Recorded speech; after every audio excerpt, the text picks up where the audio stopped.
Well, good evening, good morning, good afternoon. Or should I say grand risings? It's another Back to the Basics brief. Start off with a little bit of music.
All right, greetings again. All right, I know, yes, this is another Back to the Basics brief on the fly.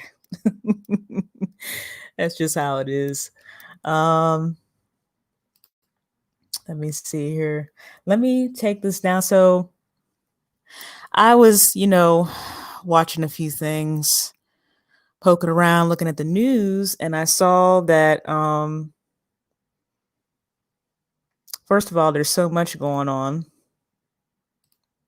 And I saw that as far as some people's credit scores people have been noticing a few changes as in regards to the CARES Act. And that's what I have on the screen up there right now.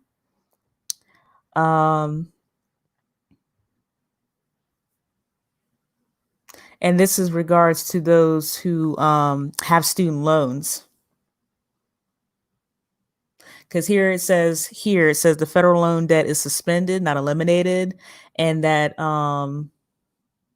but it's that last point that's made that's important. So the last point is that pausing federal loan payments will not affect your credit score.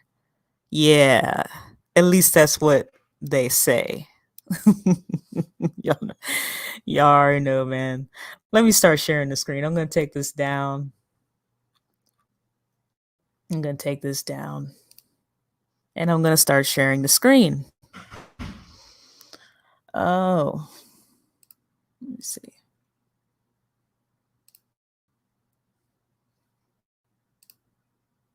And of course, let me flip back over.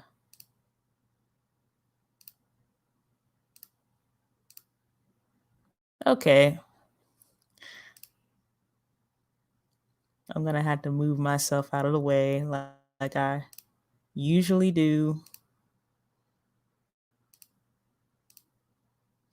So, hey, this beach is better. What's going on? How you doing? You guys know how it is. I see multiple scrolls. It's how it is. This is an article taken from here. Let me scroll down here. In fact, let me move myself out of the way because you don't need to see me. So this is an article taken from WSB TV out of Atlanta, Georgia. And of course, I'm dropping stuff. You gotta love it.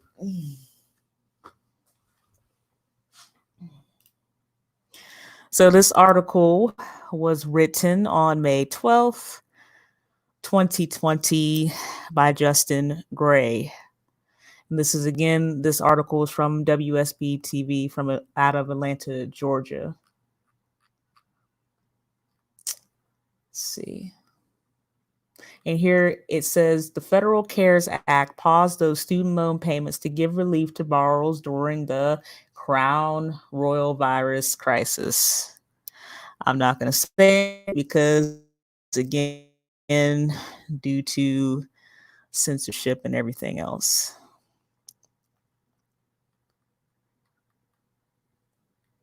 So here again, this is coming out of Atlanta.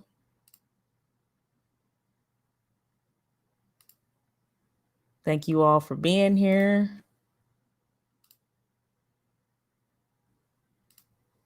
I'm going to try to get through this article because I just found this interesting. You know, they want to talk about they passed the stimulus and everything. And yeah, okay. But coming from Atlanta, the federal government paused student loan payments for millions of Americans to help them through this crisis. So we're going to move down. But Channel 2 Action News has learned that some loan service providers reported student loan borrowers to credit agencies because of this. Okay. This is causing some people's credit scores to drop dramatically, even though they didn't do anything wrong. So I'm going to put something back up on the wall. Let me read a little bit more. Let me go a few more lines. Here we go. So Channel 2 investigator reporter Justin Gray, this is also the author of this article, uncovered that this is not the way the law was intended to work. The Trump administration told Gray that loan servicers were told when they paused loan payments to treat it as far as credit reporting, like the payments were still being made. But Gray learned that some companies did not do what they were told, and student loan borrowers are the ones suffering because of it. I mean, this is terrible. Let me put something up on the screen. Let me go back to my other page. Let me put something up here.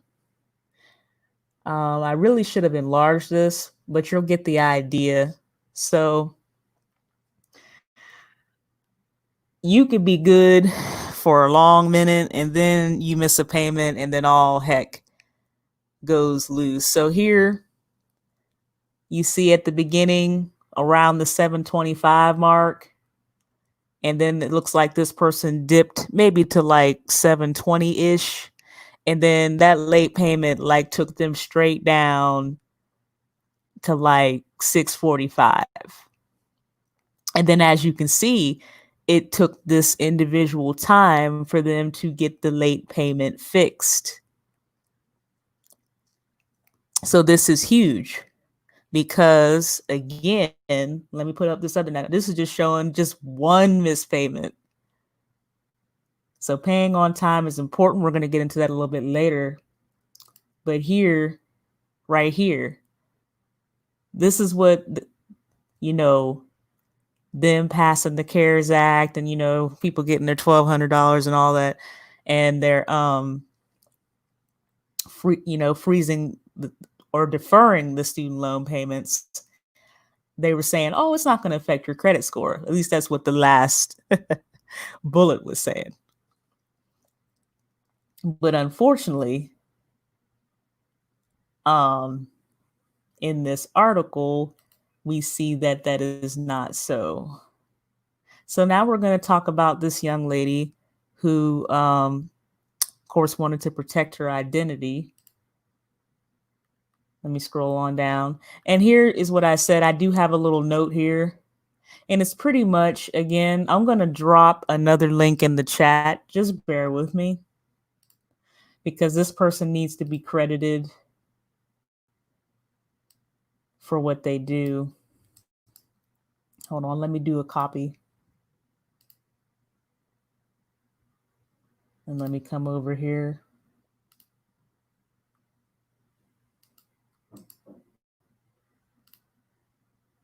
Now, the Information Man show did a show, and it was titled What You Need to Know About the COVID-19 Stimulus Checks. Now, of course, I put COVID-19. He had the other word in there that I'm not going to get into, but I am going to put it in the chat because, again, this isn't a part 2 to his video, but it is a follow-up as to, you know, how all of this being passed has affected everybody. So that is also going to be in the description box, and it's also now in the chat. Here, let me go back to the article. So one woman who only identified herself as Vicky said she got an alert email from her credit monitoring service. So here we go. I checked my credit scores and they had fallen from more than 50 points, Vicky said. I panicked. But let me go back to what I was making, because you know I be seeing squirrels. The reason why I dropped Information Man's show as far as his video is because during that time, and I know with his recent video about the tragedy of Mr. George Floyd, you know, he talked about, you know, America just being a corporation, and that's pretty much what it is. So again, the point I made before moving to Miss Vicky and about her score dropping more than 50 points, I pretty much put on this footnote, America, the corporations, companies will do what they want to do. You know, I understand that we have laws and statutes and ordinances and and all these things. But the thing is, anybody can draft something and make it look pretty on paper. You know, that's academics, you know, that lovely, cute textbook answer. But then there's reality as far as what happens when, you know, academics, and then when people start implementing stuff into real life. Is it practical? Is it functional? First, is it functional? Does it actually work? So getting back to Miss Vicky, she panicked because, again, her score had fallen more than 50 points. Hey, Miss Natural, what's going on, babe? If you got on a blue suit, you already know, just drop your link, because this channel is about supporting Black businesses. Just make sure that you guys drop your link. If you had a recent live or something like that, you're more than welcome to put it in the chat. It's not a problem. Okay, so let me go back, because again, this person panicked. Like you go from having, let's say, like a 720, and then boom, you go down to like 650. Like you done literally moved like a whole bracket. Like it is serious. So she said she panicked, and then a dramatic drop that came out of nowhere. We keep going. Ashley Higgins, another young lady, said she noticed it over the weekend. She's been working hard the past couple years to improve her credit score. She told Gray that she was ready to refinance her home. And you have people like that. They'll work really hard and then they want to refinance and, do what they got to do. So she stated, "My heart sank. I didn't know what to do because I hadn't done anything wrong. And I have taken this blow to my credit," Mrs. Higgins said. So both of these ladies experienced the same thing.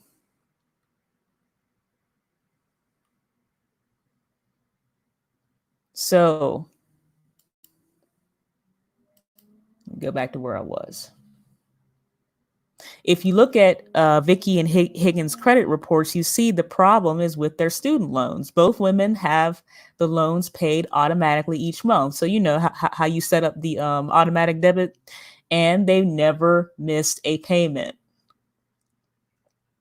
The Federal CARES Act paused those student loan payments to give relief to borrowers during the Crown Royal virus. We got the notice that the loans were being deferred until I think September, and was like, "That's great," Vicky said. Let me scroll on down here. Let me scroll. We're scrolling.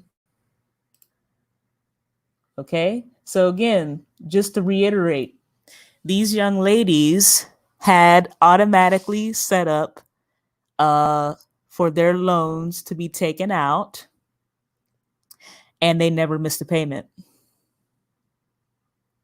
So then, of course, the CARES Act comes to pause stuff, and they thought, they were thinking, as we saw before, that it wasn't going to affect, at least that's what they said.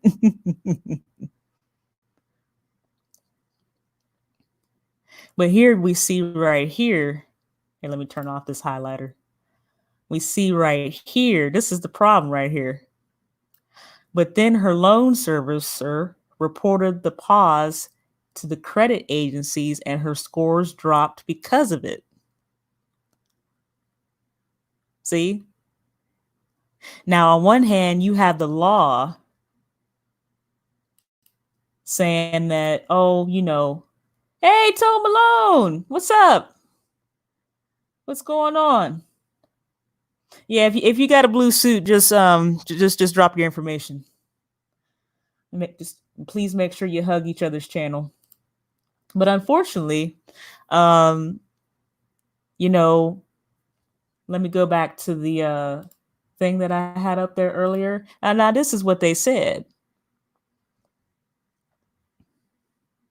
They said, okay, federal payments are on hold from March the 13th to September the 30th. Interest on loans will remain 0%. Federal loan debt is suspended, not eliminated, and pausing federal loan payments will not affect your that last pausing federal loan payments will not affect your credit score. Well, that turns out not to be true. Yeah, I'm chilling too, man. I'm just I'm just hanging out. But unfortunately, we see that not to be true. So let me go a little bit further. Because unfortunately, more than 50 points, that's devastating. It's like going from good credit to like fair credit. It's terrible. Okay, so here, this is a ridiculous problem, said Channel 2 consumer advisor Clark Howard. Howard said, "This is not what the law intended." Now the servicers of those loans are reporting people as delinquent who haven't done anything other than what the law allows. You see that? Now, remember what I said about whenever I did hold on here. Whenever I did the live on net neutrality, this is what these scumbag people do. They will literally pass something, make it look like they're really doing something. Then just like I said with net neutrality. Oh, we're for net neutrality, but it also took away the authority of the FCC in order to really enforce the law as far as the internet service providers, so that they don't monitor throttle services, prioritize services, or anything else, or block content. Like, I literally just talked about this in the net neutrality law. They will literally pass a law, act like they're doing something, and then not even enforce it. Because, here we go. You can't make this up. So this is what I put for that. Because, bad enough a late payment drops your score. A late payment kills your score. Like, literally, this graph just shows stuff just literally falling off the cliff. Like, this right here had to be at least a 70, 75 drop as far as with that late payment, if not a little bit more. I would give it about 70 to 80 points, which is terrible. And paying on time is important. I'm going to put, you see that? So, for example, I'm going to pay more attention to the FICO score, right? So the FICO score, like, let's say, for example, I'm at about 720. Or you know what?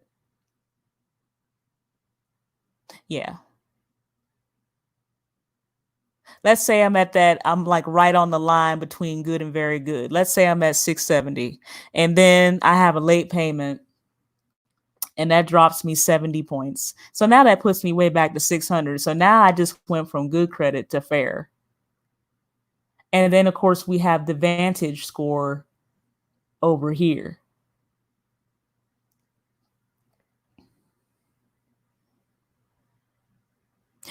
I look at these two, and it's not, let's just say that the Vantage score, you getting graded on the curve. You remember how in school you got graded on the curve? It was that 70, 80, 90.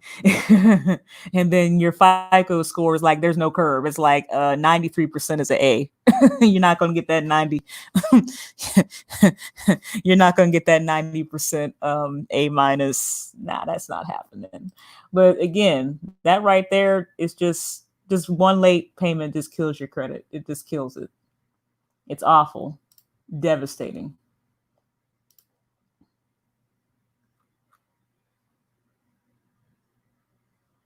Well, again, that was the reason why I covered it, because again, I listen, I understand that this terrible social experiment is affecting a lot of people. Looking at Brazil, a lot of people are really hurting over there and dying.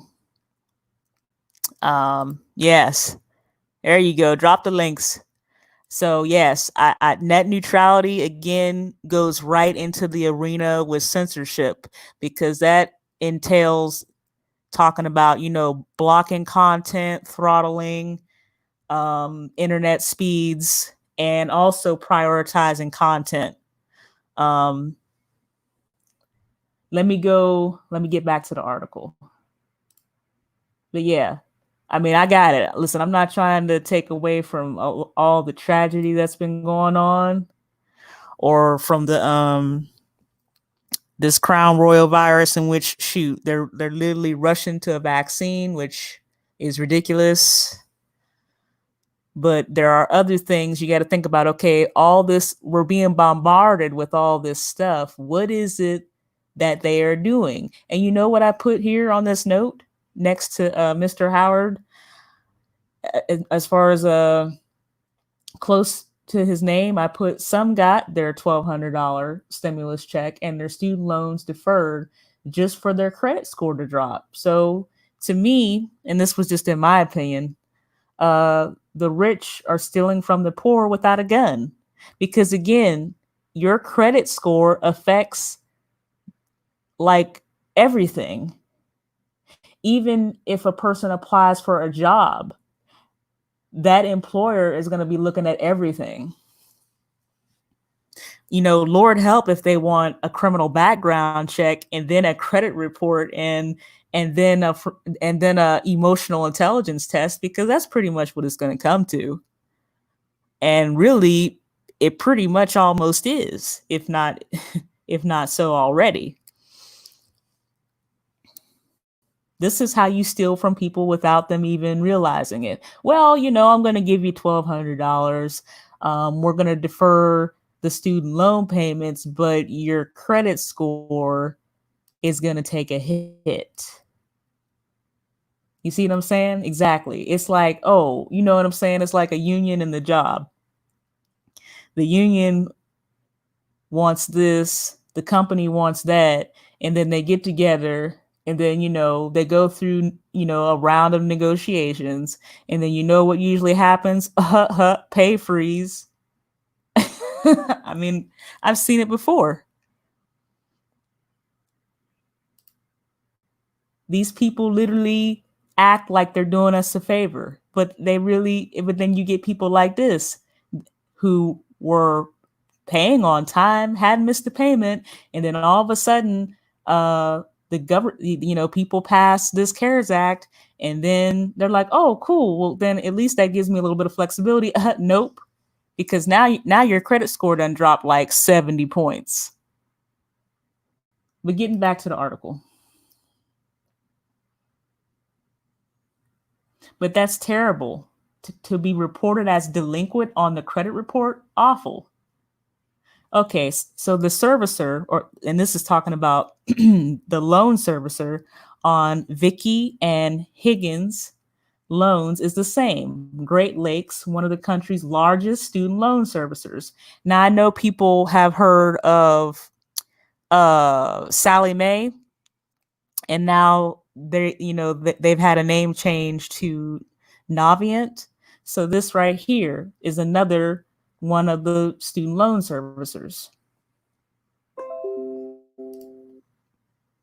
Okay, we're going to scroll down. Betsy Mayotte with the Institute of Student Loan Advisors told Gray, and this is the gentleman who wrote this article, that loan servicers had to update their computer programming in a matter of days because of the CARES Act, and that Great Lakes may not be the only company with this problem. You see, this is the BS. And the only thing I could put on the footnote right here, well, let me read one more sentence. They all have credit reporting deadlines, and some of them weren't able to get all that programming done by the deadline, Mayo said. Okay, so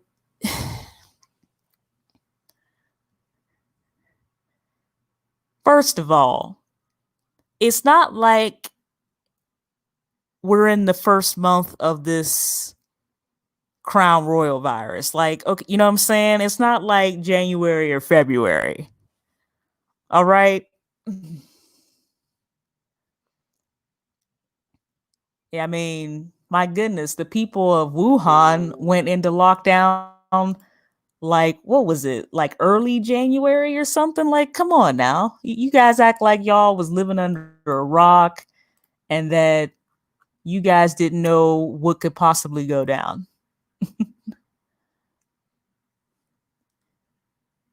I mean, to me, that was just a very thin, poor excuse. Let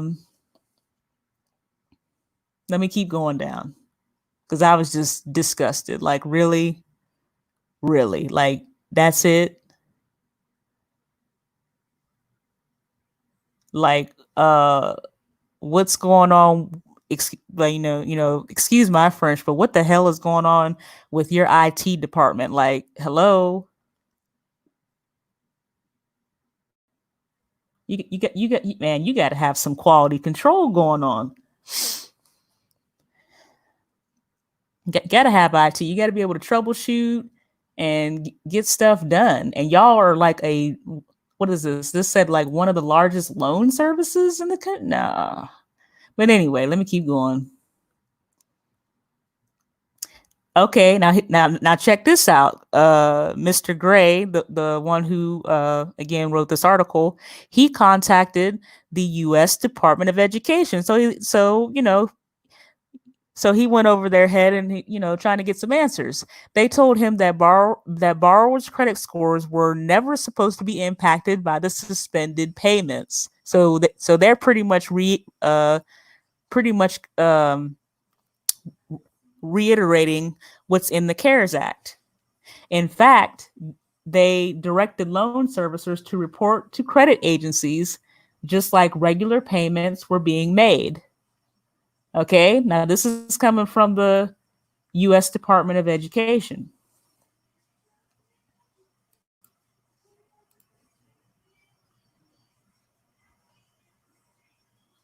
Let me keep going. So Mrs. Whitney Barclay Denny from the Center for Responsible Lending said the federal government,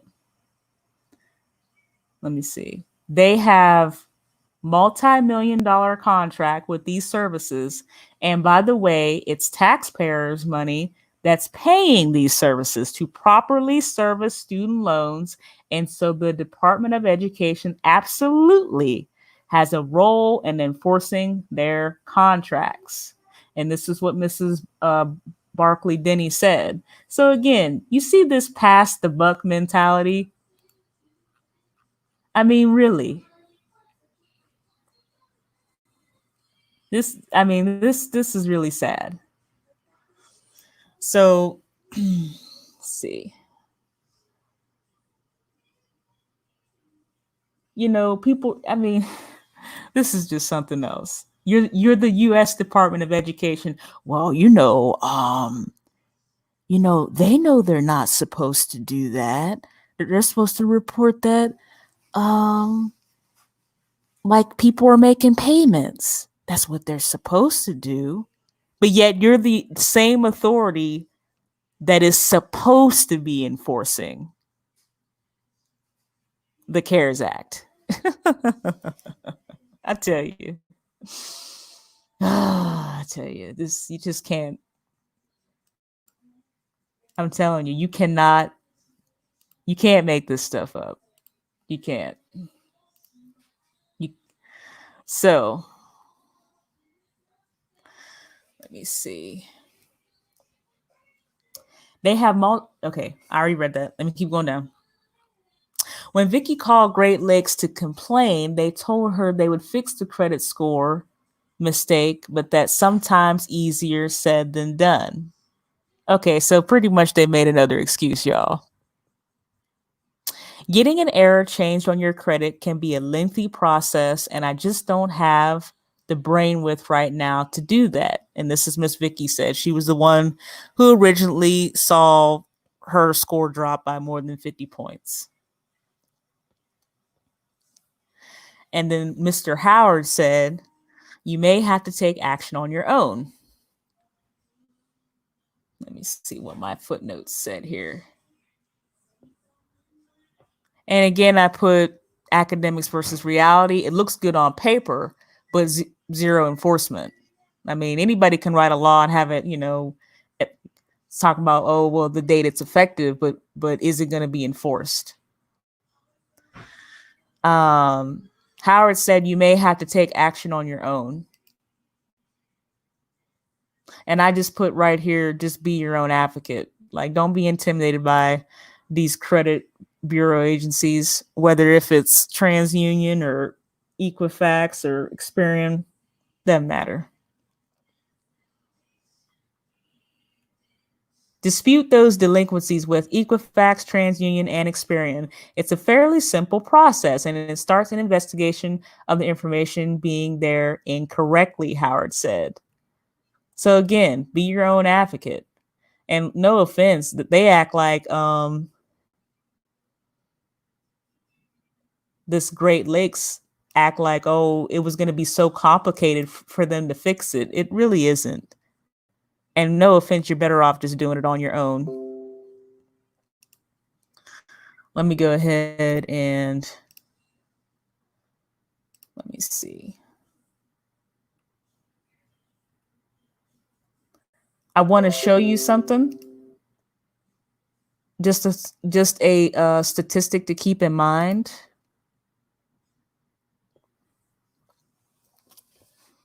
So 1 in 5 Americans has a mistake on their credit report, and sometimes it just depends upon what it is. It could be the spelling of someone's name. It could be the place of employment hasn't been updated, or even the address isn't right. But the main thing is, if there is a error or a mistake, a person is better off just addressing it and getting that error removed. But yeah, so that's 1 in 5. That's 20% of people who have errors.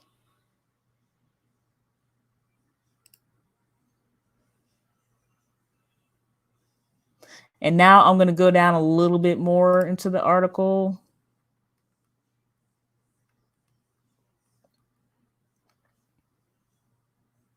It pushed Mrs. Higgins' credit score from excellent to fair. And like I said, going back to that graph, I mean, just with one missed payment, you can see a good 70 to 80 point difference.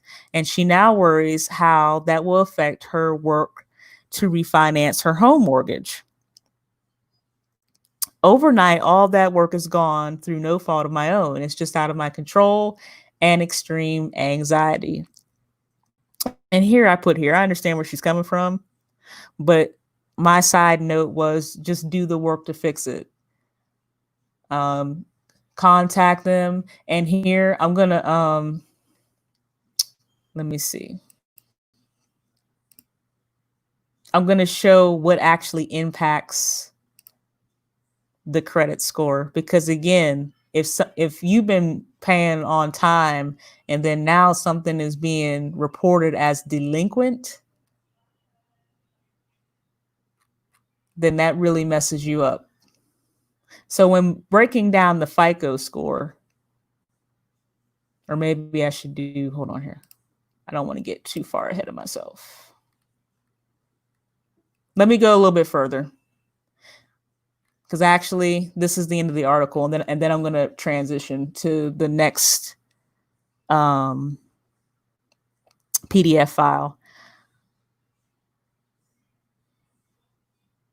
Gray repeatedly attempted to contact Great Lakes over the past 2 days. They told him late Tuesday afternoon that as a Department of Education contractor, they cannot comment at all about the problem. You see, they always do this same PR move. You know, when they're wrong, then they don't want to comment. Like, you know, you're wrong.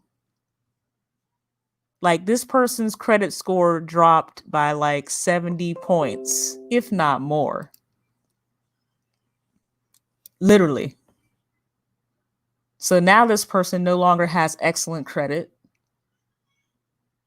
So there goes this person attempting to, or planning to refinance their home, which is so sad. These people literally rob people without a gun. I mean, seriously.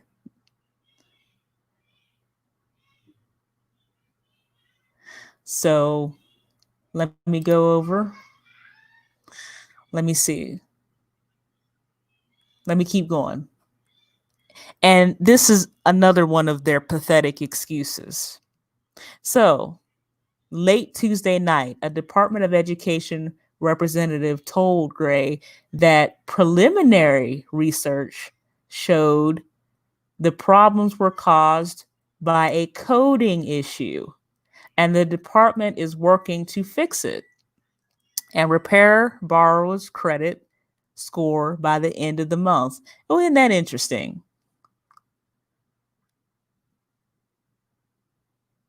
So it was a coding issue.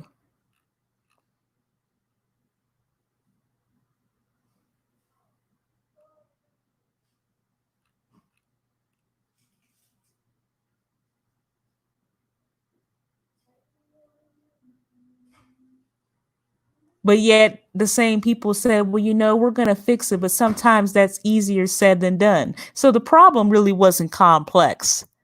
Coding is not that difficult.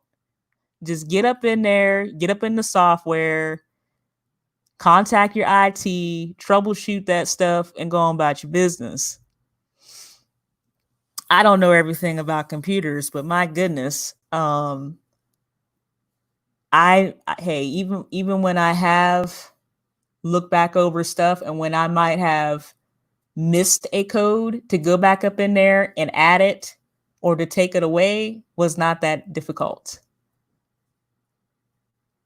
I made sure not to keep, can't be repeating that mistake. Shoot. But come on, a coding issue. Come on now. Because again, with medical, I mean, it doesn't matter whether if it's financial information or medical information. If it happened, it should be captured. It should be documented. And if it didn't happen, and if it was wrong, hey, it needs to be fixed. But they made that sound like earlier, like it's easier said than done. We come on. It's either complex or it's not. But it's a coding issue. Come on now. That's not that. It's really not that. You don't have to go through like 40 hoops just to fix a coding issue. Come on. Okay, so Channel 2 Action News has learned that this is not the only issue. Now, this is where it gets nasty. Now, mind you, in the article, these young ladies had paid on time. Let me go back up.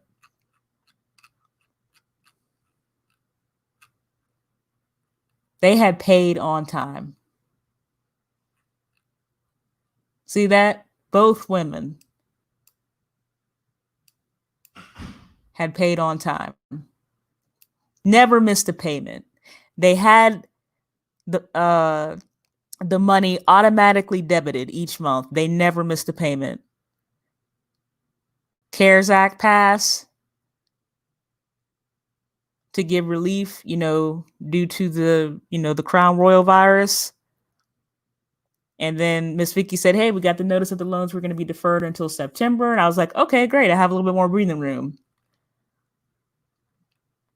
But then her loan servicer, this Great Lakes, reported the pause to the credit agencies and her score dropped because of it. So she went from having excellent credit to fair credit. So reported as delinquent. That's already messed up. But look at this last part of this article.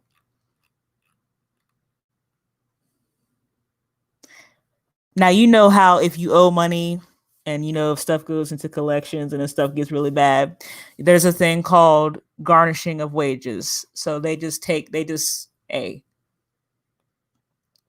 it. They'll take they'll take your check to pay on the debt. So the bill also suspended garnishing wages for people behind on student loans. But in court filings on Monday, the Department of Education admitted it is still garnishing the wages of more than 50,000 borrowers nearly 2 months after it was supposed to stop. Do you see that? So the law said that, okay, it's not supposed to affect the credit score, right? You see, this is how they get people. Look at that.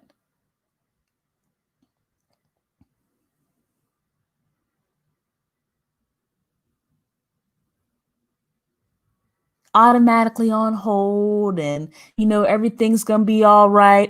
Everything's gonna be all right. It's not gonna affect your credit score.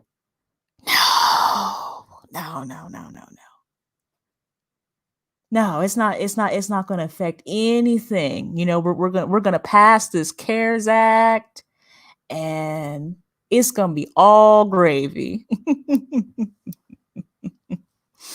I tell you, man. These people are so evil. Evil, evil, evil, evil. So now you got people's credit scores are going in the tank. And now you have people having their wages garnished now for the past 2 months.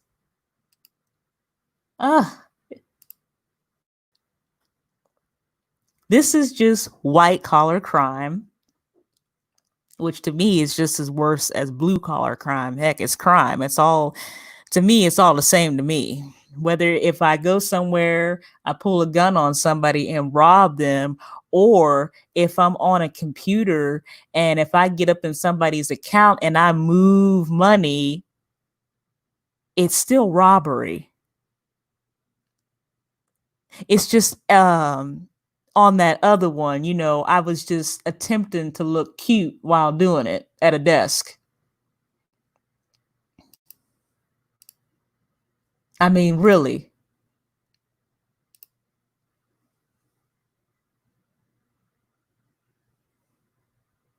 Yeah, well, I'm glad because I mean, people really don't need their credit scores to be affected right now. I mean, these young ladies, they had never missed a payment. They had set up the automated payments. You know?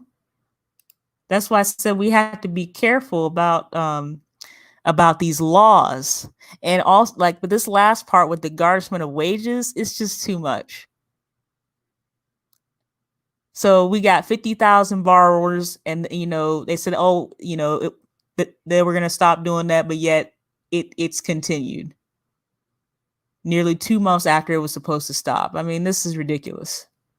It's really bad. I mean, these people have no compassion at all. No compassion. I'm going to transition to the next PDF. Hey, what's going on, sis? What's going on? How you doing? Let me put the article right back up here. I'm just going to do a brief, just very brief, because to me this is important. This article isn't that long. Again, this article was written by Mr. Justin Gray, and this article was taken from WSB TV out of Atlanta, Georgia.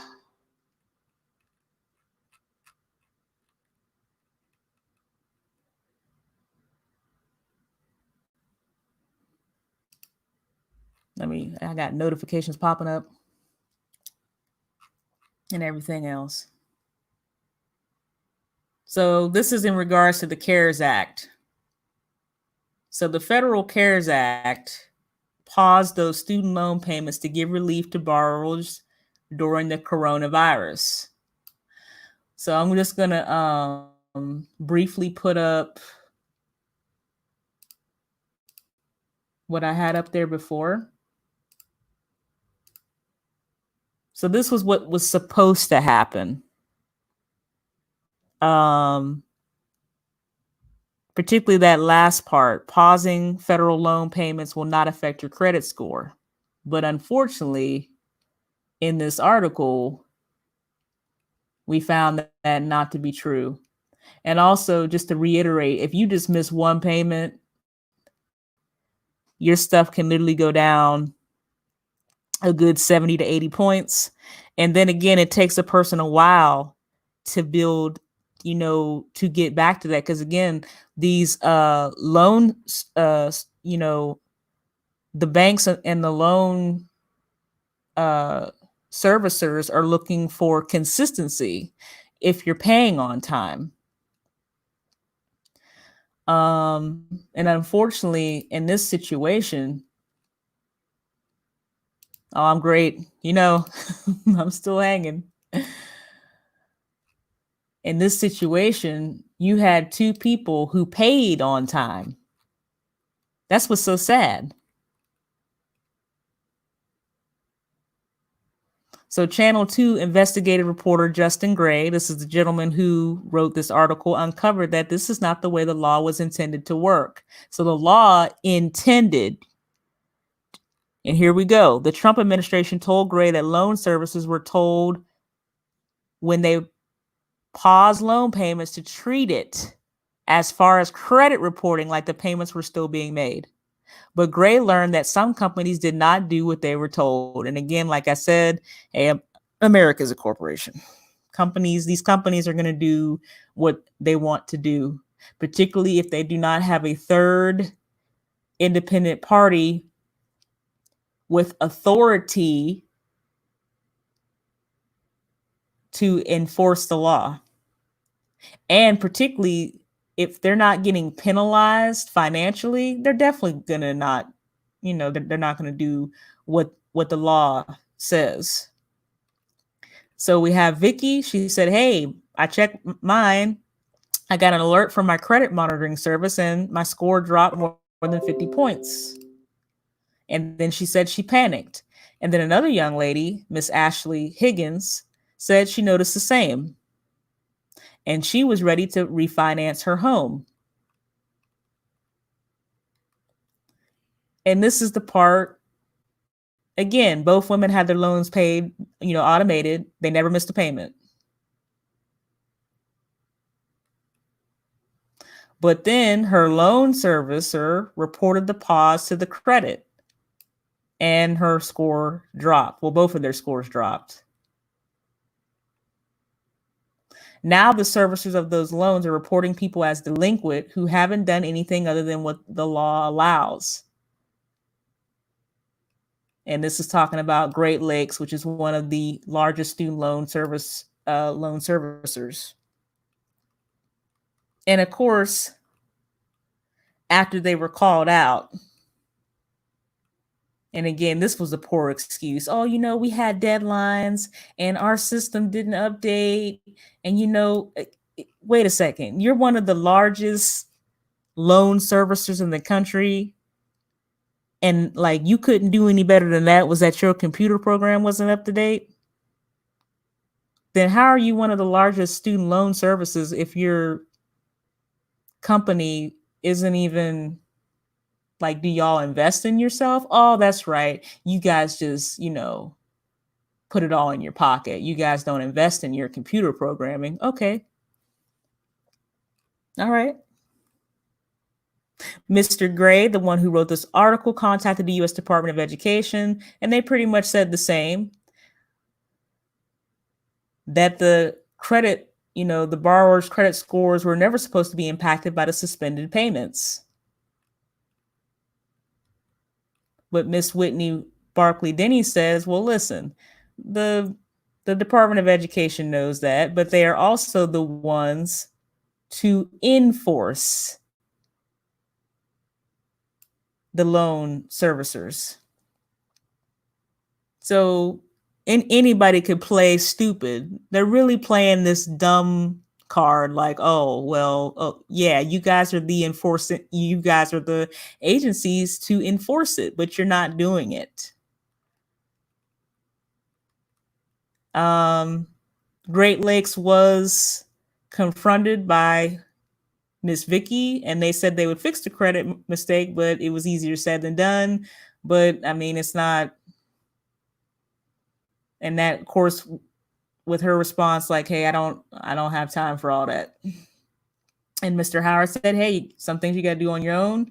This is where I put be your own advocate and make sure you dispute those delinquencies with whether if it's Equifax, TransUnion, or Experian. The sad part about it is this impacted that young lady's score. She went from excellent to fair. And I'm going to put it up one more time, the numbers on what excellent to fair looks like.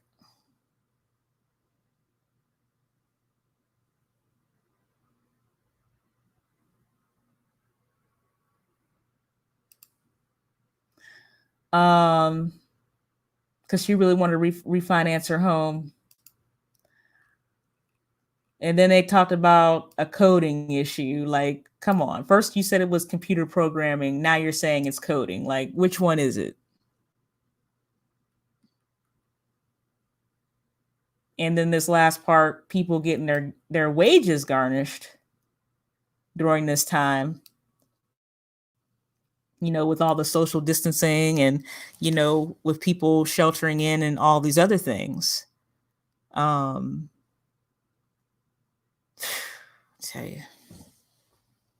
you, these people are just evil to the core. Let me transition to, and let me stop sharing this one. And let me transition to the other PDF. Hey, cautious castaway. What's going on? How you doing? Let me transition to this other one. Here we go. Let me see here.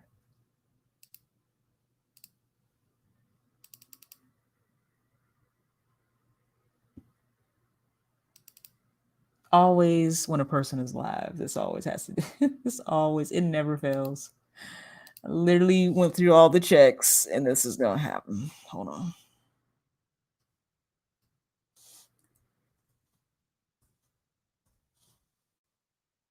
Move that out of the way.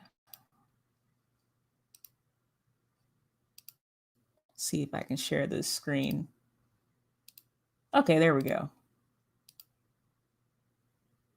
All right, so. Okay, I'm going to say, I know that is about to come up. Okay, so improving a person's credit score. So I'm going to just show briefly a breakdown of the FICO score. No, I'm not a financial advisor, but let me tell you something. My credit score was SA capital D. It was so sad. Thank you so much, because this is important. These people literally rob us without a gun. This is what they want. They want to take full advantage of this crisis. So let me stop running my banner for just a second, because that's just distracting. Okay, let me show this right here. So your FICO score. A lot of important things are with it. You see that?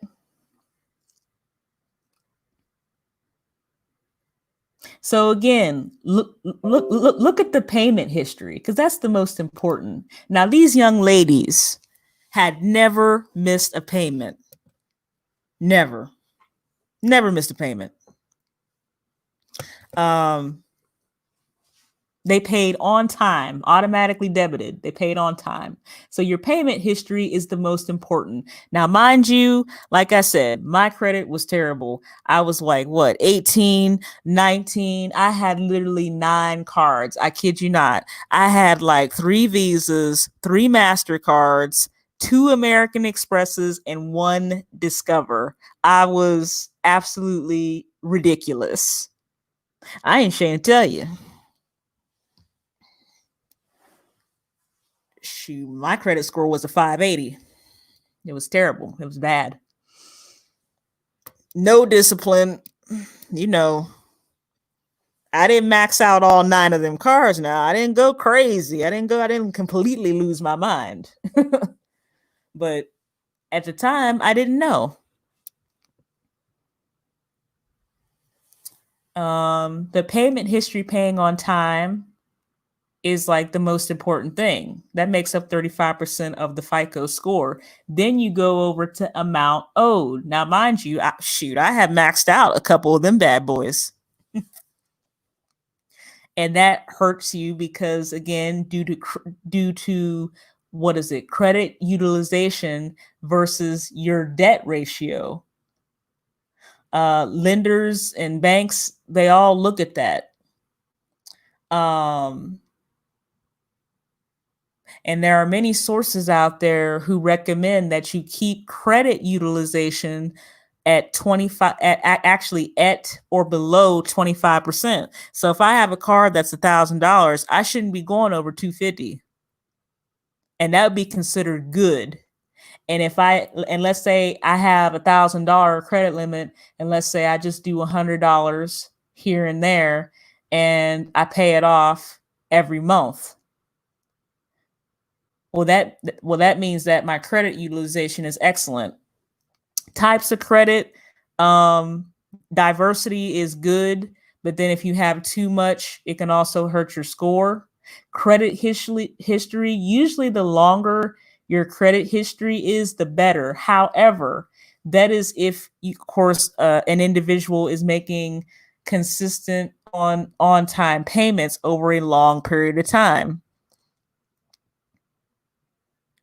And new credit, as far as an example, new credit is counted as a hard inquiry, and inquiries, they stay on your credit report for 2 years.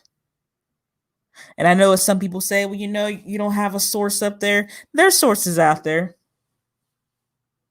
And in fact, I'm going to put a source up here. It's behind this overlay that I have up here right now. But you can go to Experian. Experian has credit monitoring and also credit advice. There's also Credit Karma. I know a lot of people do Credit Karma, but they have various threads about how to keep your credit together. And there's other sources as well that is out there. But yeah, hard inquiries, if a person is applying for new credit too often, then that can negatively impact an individual's credit score. And let me keep going. I'm going to take that off of there, and I'm going to get to this article here. So this is the Federal Reserve Board. The link is going to be in the description box. So this is 5 tips for improving your credit score. And mind you, I was looking for something that was short and sweet because that article was a good 4 pages long. And I just wanted it, in a nutshell. So 1, get copies of your credit report.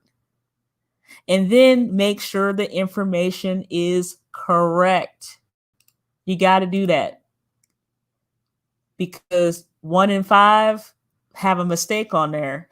And it doesn't matter how small the mistake is or whatever have you. It's important that everything is correct. And mind you, I highly recommend that a person get a 3-in-1 credit report with the FICO score. Because that right there will show you everything. And I mean everything. Like whenever I got serious about correcting, like really fixing my credit, I'm like, nope, I need to get the 3-in-1 with the FICO score because I need to see everything. I need to compare Equifax with Experian with TransUnion and see if all of the collections I have are actually on there. And then whenever I paid off a collection, I got documentation from that lender saying that I paid it off, and then I gave them about 60 days for them to remove it. And they did within that 8-week period. Because that's usually about the time after a person, pays off a collection or a debt. It usually takes about 8 to 12, and 12 weeks is being generous. And again, I'm speaking on personal experience. I know my credit was terrible. 580. Let me tell you something. My credit score was on life support. It was terrible. Let me get back to the article. Well, let me get back to the let me take that off of there. So one of the first things a person needs to do is actually see what is in your credit report. So you can go to www.annualcreditreport.com, and this is the only authorized online source for a free credit report. And of course, under federal law, you can get a free report from each of the 3 national credit reporting companies every 12 months. And then there's the number. You can also call 1-877-322-8228 or complete the annual credit report request form at www.ftc.gov. Whew, that's a long, yeah. Just do a copy and paste on that one. And again, what I just shown, pay your bills on time. That accounts for 35% of your FICO score. One of the most important things you can do to improve your credit score is pay your bills by the due date. Of course, that talks about setting up automatic payments so that you're not late. And then understand how your credit score is determined. I'm going to beat this up because, again, nobody taught me this. I had to learn this on my own, through my own experience, that, you know, a credit score, it's important. Pay on time. What is your outstanding debt? And again, it's like hold on, I said debt to, well, really there's a debt to income ratio. So that's what they're looking at, debt to income ratio. So many scoring models compare the amount of debt you have and your credit limits. And again, this is what I talked about. Hey, if you have $1,000, you shouldn't be spending, you should be spending at $250 and below. And if you spend only $100, that would be considered excellent. How long is your credit history? So again, usually if a credit history is longer, now the lenders and the banks, they have a lengthy time period to determine how consistent a person is at paying. And that's why I highlighted a short credit history may have a negative effect on your score. However, you know, that it depends upon, you know, you can have a long history that's very inconsistent. So an individual should consider that as well. Have you applied for new credit recently? Well, this is what I talked about, the hard inquiries. And again, it could be something simple. It doesn't have to be like a new auto loan or mortgage or refinance. But again, if you refinance your vehicle, that's considered a new credit. If you upgrade your phone or change carriers, cell phone characters, then that is considered a new inquiry or new credit. And that is if you're, you know, if you're choosing to do like the 24 or 30-month plan. And if you're not buying the phone, you know, outright. And hard inquiries like that, new credit stays on your report for 2 years before it falls off. And that's another thing that a person should know. And I know I'm saying should. I know it's a very judgmental word because, I mean, I didn't know, but we need to know that.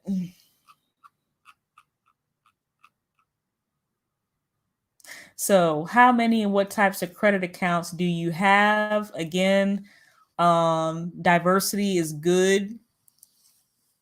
At least that's what most experts say for anyone for anyone's portfolio. So here I highlighted a mix of installment loans and credit cards may improve your score. However, if you got too much going on, then it may hurt your score.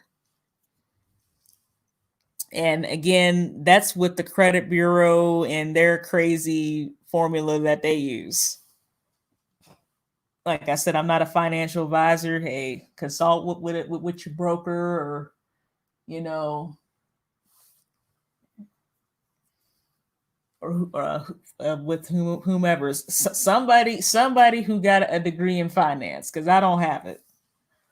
Only thing I can do is just share my experience at this point as far as this. But here we go. We got some more sources to learn more about credit scoring. See the Federal Trade Commission's website. Here we go. So we go back to the www.ftc.gov and the many resources that are available there. And here, step number 4, learn the legal steps you must take to improve your credit report. And again, it gives the Federal Trade Commission's Building a Better Credit Report. And there's the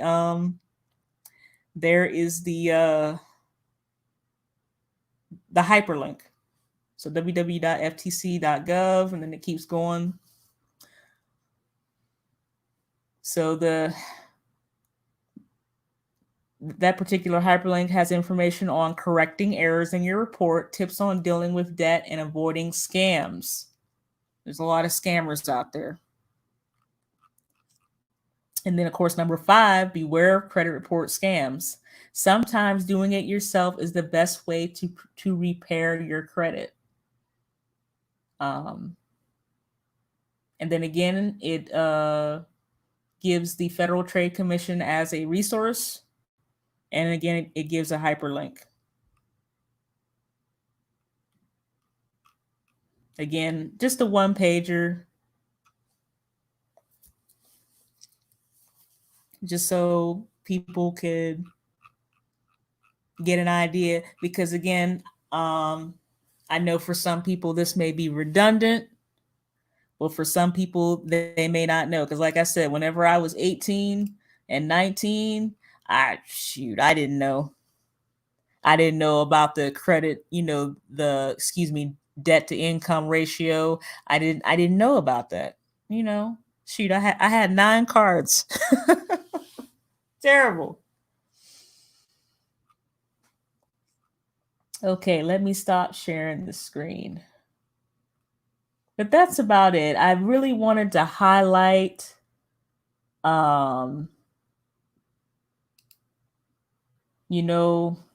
far as credit, as far as the credit score, and why it's so important. I mean, I understand that there's been a lot going on in the news, but I do, but to me, this was an important topic because again, credit determines, your credit score determines a lot of things. It's important. Employers look at it, lenders look at it, banks look at it. It's very important.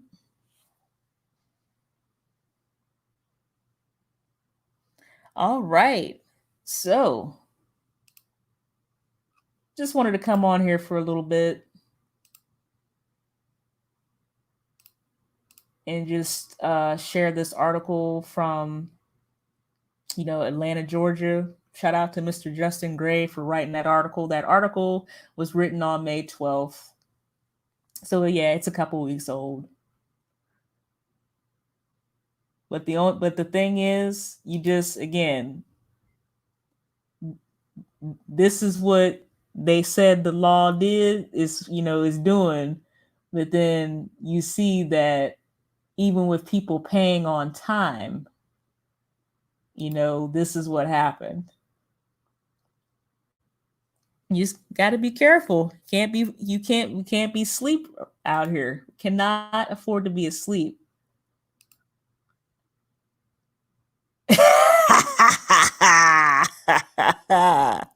Oh, zero the infinite.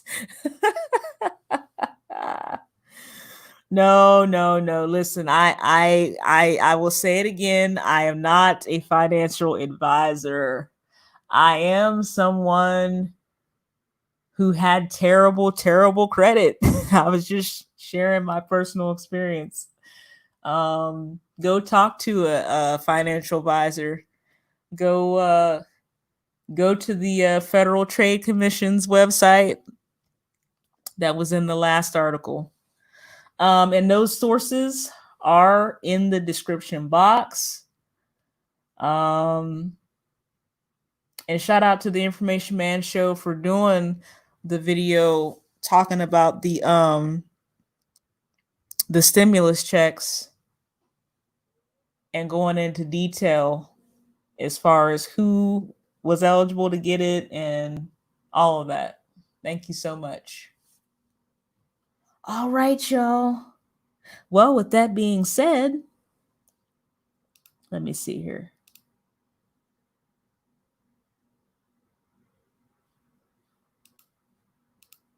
Yeah, with that being said, I'm about ready to leave. But I pray that you all are having a good day and that you be safe.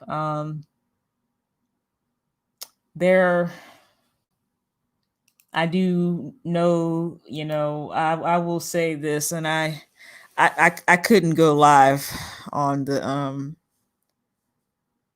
George Floyd tragedy because it was just too much for me. I almost didn't make it through the live that Information Man Show did on that. I almost didn't make it. There were times where hearing that I had to step away, it was traumatizing, but it is what it is. It's reality. There's nothing pretty or cute about it. My condolences and my prayers go to the family of Mr. George Floyd.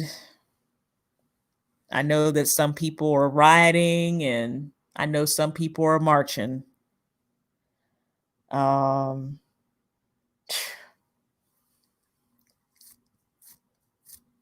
thing is, as a people, we really need to come together and just be our own advocate. There's enough division. There's enough labels. There's just enough. Yeah, well, listen, I'm rambling, okay? I'm rambling. It is what it is. But as a people, but seriously though, we need to come together, and we can't be asleep as to what these people are doing. Like, these people are literally robbing us without a gun. You have a law that said, okay, this wasn't supposed to affect the credit score, but it does. You have it in the law where, okay, we're not going to garnish, people's wages, but it's been happening for over 2 months. So we just have to be aware. The battlefield has many fronts, as we can see. I will be continuing season 3. I will continue to read from the Army Field Manual FM 3-05.70, which covers survival. I do believe I am on chapter 4, and that deals with medical emergencies. So I will be going back to season 3, and I will continue with season 3. Season 3 is going to be a little bit different than season 2 because it's serious. Like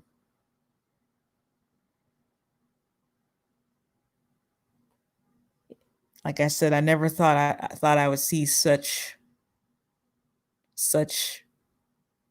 ugliness, such hate in my lifetime. Yeah, I really wanted to, I just. And then I know some of these people, they have the "we are the world" mentality, and it's like, well, we can pretend that, we are the world. I mean, we can pretend that, this isn't happening, but it is. And it's happening at an alarming rate. I have a younger brother who is 23 years old. And when I think of what happened, what is happening, and what will continue to happen, it makes me uneasy and it makes me disturbed. And then I realize that this is what these people want.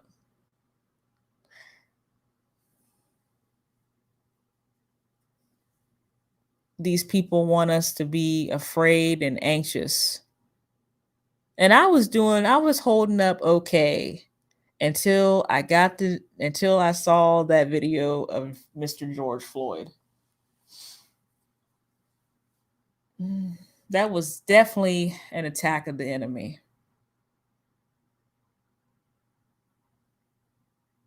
People don't think that psychological warfare is real. It's like, yeah, oh yeah, it's real, because these people,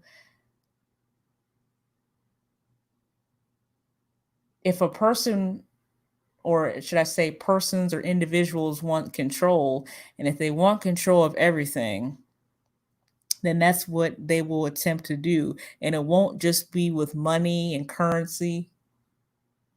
It'll be with really controlling another person as far as their mind, not just physical movement, but their mind.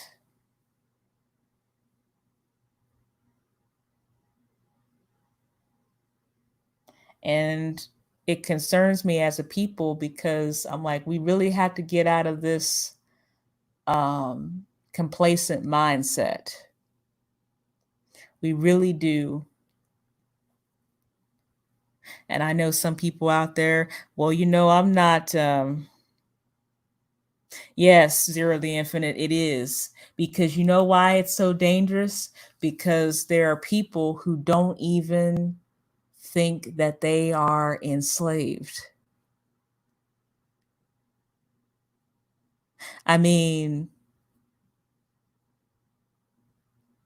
I know what plantation I'm on.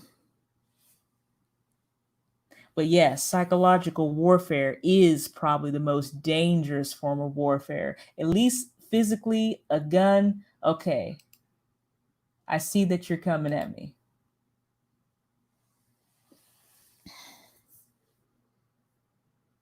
But when it comes to psychological, there's a lot of subliminal messaging.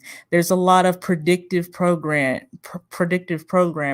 There's a lot of indoctrination. Like, I literally think about my life, and like I said, shoot, I ain't that old. Shoot, I'm only 34. But then when I think about all the years I spent in school, and I'm thinking, okay, I learned about this, I learned about that, I learned about this, I learned about that. And then, I got to the age of 17, and I actually woke up and I saw exactly what I thought I saw. And then, of course, I was put lullabied back to sleep. And then in college, I was in and out of sleep, in and out of consciousness. I saw and heard feminism being pretty much forced down my throat. And then finally, when I got out of college, I said, my God, I'm not a feminist at all. Not a feminist at all. But literally, looking at how the way our education system is and everything, this psychological warfare is real. It's real. It's no joke. Now, I'm not a conspiracy theorist. I don't like that term, conspiracy theorist. I know. Back to the basics. You're doing too much. It is what it is. I'm going to go on my rant and then I'm going to leave. So when I think of a conspiracy, I'm like, okay, a conspiracy. Okay, we got people coming together, conspiring against some other people. Yeah. And that, is real, particularly if it can be backed up by facts, And then there's the theory, like an educated guess or something that may or may not be, backed up with facts or resources. So when you put the two together, it just seems to me like an oxymoron. Like conspiracy theory, like what is that? Okay, so but that's just me. I wouldn't consider myself a conspiracy theorist.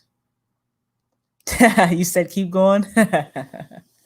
um but yeah, psychological warfare is very, I've noticed that lately. I was like, man, this was definitely an attack against the mind. I was chilling, I was good. My anxiety wasn't as high. And then all of a sudden, this dude, this situation, and then somebody films the whole thing, and I'm like, oh.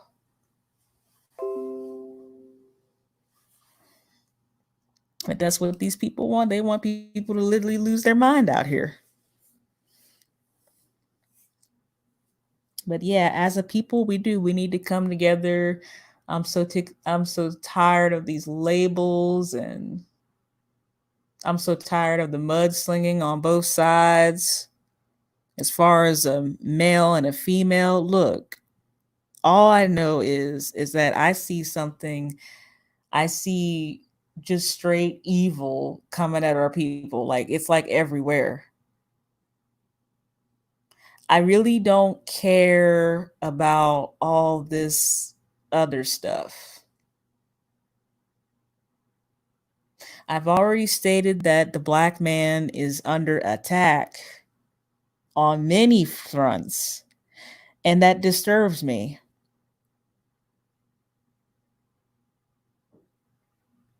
That's why I don't understand. And then when I see a situation like Breonna Taylor, it's just sad. I don't, all of this low frequency BS that really doesn't matter about much.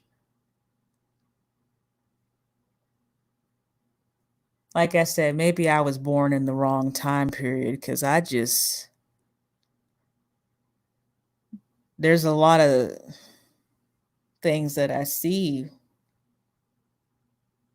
with some black women that I just don't co-sign on, and I just don't understand.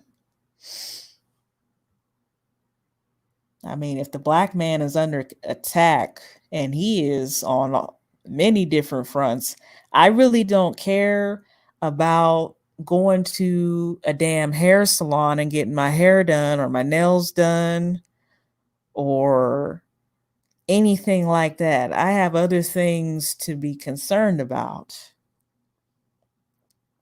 I have a younger brother who's 23 that I'm concerned about.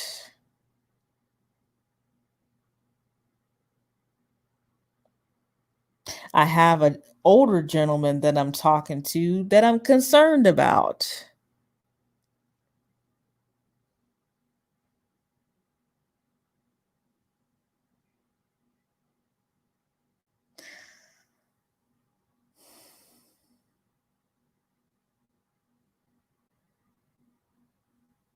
It's just of all the things, I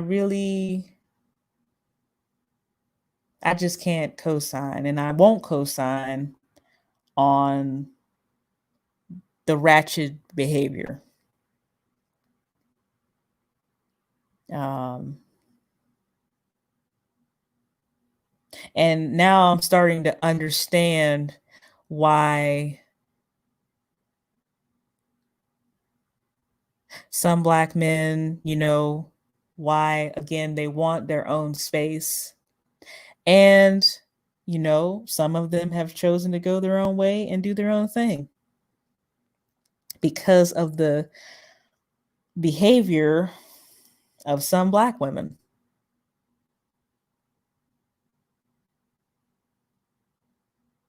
Now, I'll advocate for both genders. It doesn't, I definitely will.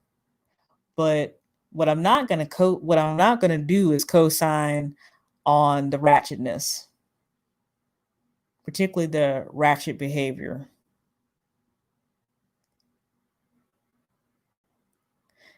Even though feminism was slammed down my throat during college, it was like after college, I was like, wait a second. That's not even, it's not even who it's not, this isn't even what I'm supposed to be.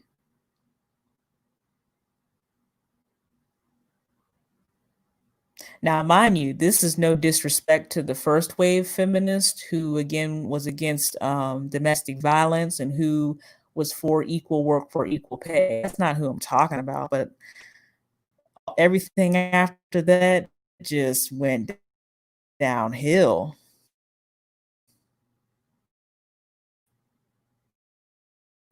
Um,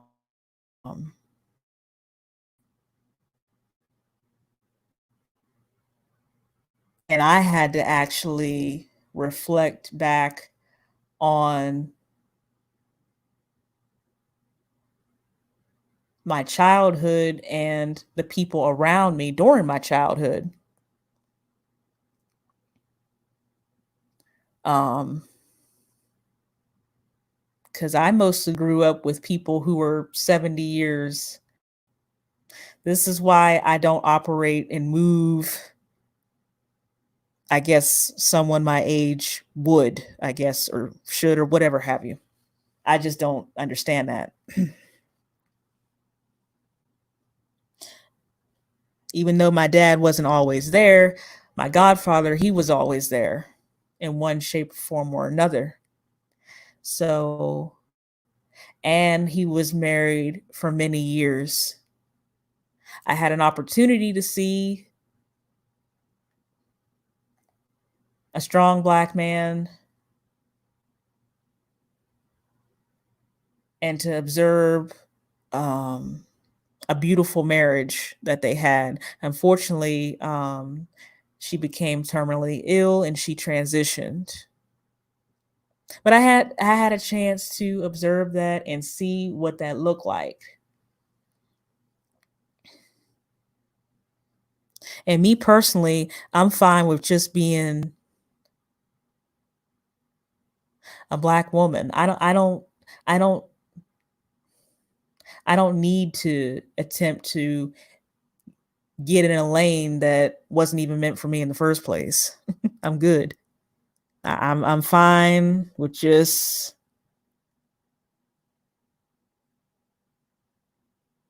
being traditional, and that's fine with me.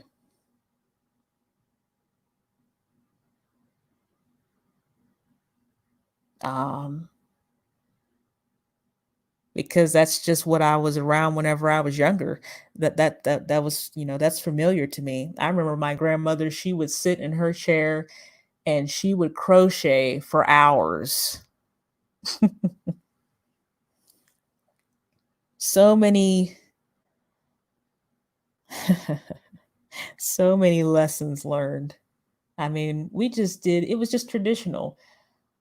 It wasn't like what I'm seeing now. I remember cooking together. I remember me and my mom, as far as reading together, and I'm talking about reading out loud.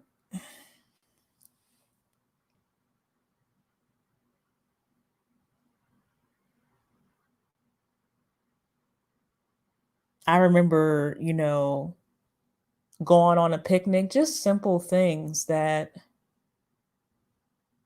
or cooking a meal together, just doing things together. And I'm like, what happened? That's why I really can't, I don't watch reality TV. It's just like, oh my goodness. You don't watch the episode and feel that, I don't know, like I killed thousands of brain cells or something. It's like that, like this was not beneficial for you at all to watch. So why even watch it? Why even watch the garbage? Look at how Black men and Black women are portrayed in the media. Just garbage. If I really want to know and try to understand what a Black woman is, man, I'm not looking at hardly anybody today. You really think I'm going to be looking at Cardi B or Beyonce? No. No, I'm going to have to go back to Dr. Maya Angelou or Cicely Tyson or Aretha Franklin or somebody else. I'm not going to be going, even Bea Richards. Like, I got to go back to somebody else because I don't know what this is.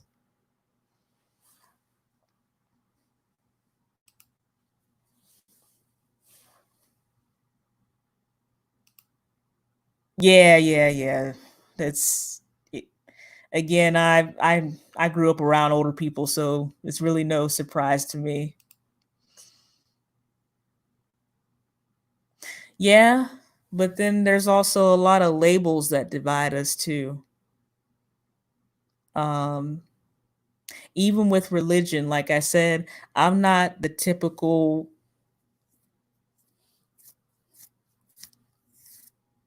person as far as the Black church and all that. I had to step away for a minute.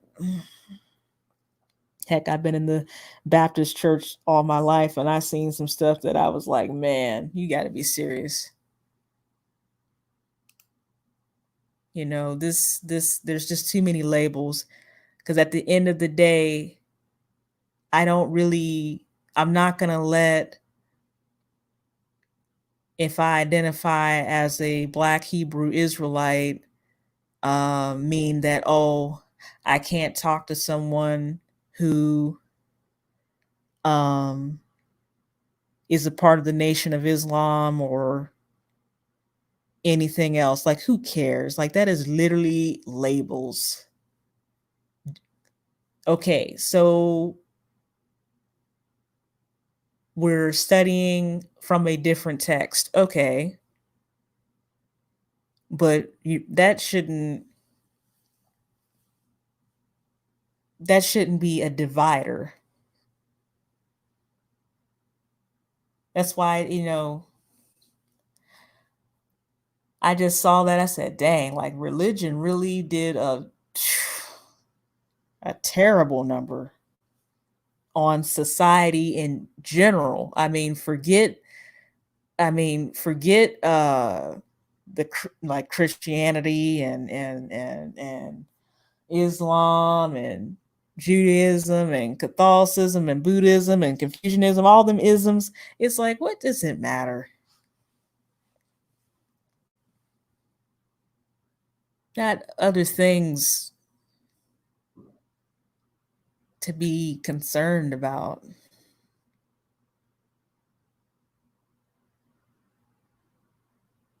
And you know what's interesting is I never thought I would be one of those people who would want to separate.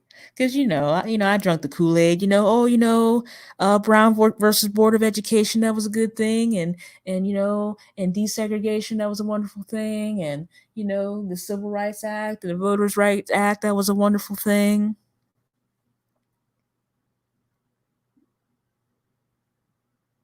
Now I'm looking and I'm like, well, was it a wonderful thing? Hmm.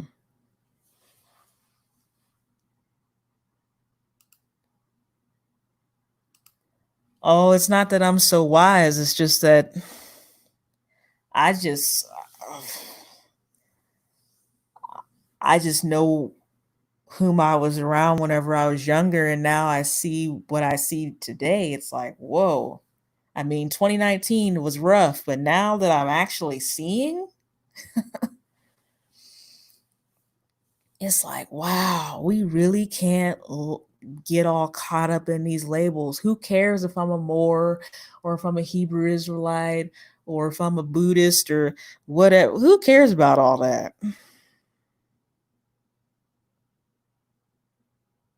I mean, we should have been on code a long time ago. It shouldn't take tragedy after tragedy after tragedy for us to come together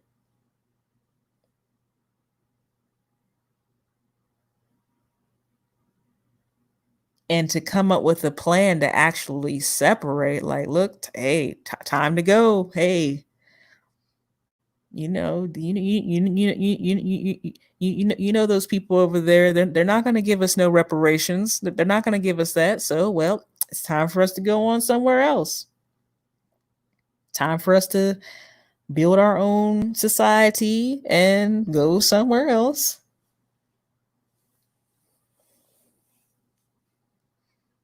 You know, nope. The police really shouldn't even be policing our neighborhoods. That's what we should be doing. I remember back in my neighborhood, we had a neighborhood watch, and I ain't seen one in years. Like, what happened to the neighborhood watch? What happened to a person just looking out for another person? What happened to that? Whenever I go back home to Ohio, usually, I mean, right now, of course, with the social distancing and with things not being, open, but me and my mom, we would just chill on the porch. And we would people watch, what I'm saying, and we make our comments. But we would chill on the porch. We would greet people if they, walked by. Say, hey, how you doing? Not, all up in the house, up under a television. No, we was outside on the porch. And, if there was kids outside, we would, we would definitely keep an eye on them. And we still do. It doesn't matter. Now I know with some people, well, that's my kid and that's my business. Okay, but what's wrong with someone else looking out for you? Shoot, be done said something, be done got cussed out. I'm like, dang, like, shoot.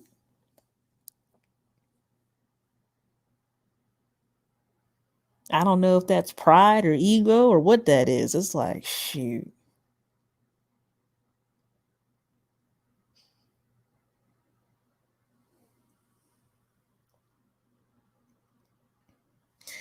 Yeah, that's the thing. Where is the love? Where is the love?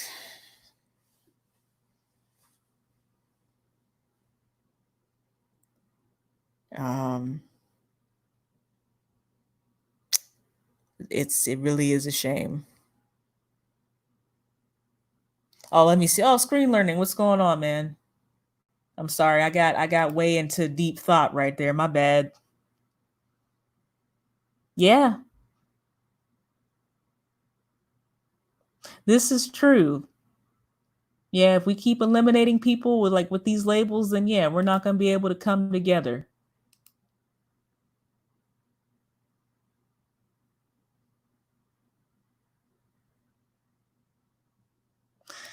Yeah, everyone has to be vetted. Yes, because you're right, not everyone is for us. You just had to say squirrel. I go on my rant. I'm just talking. I'm just saying what's on my mind.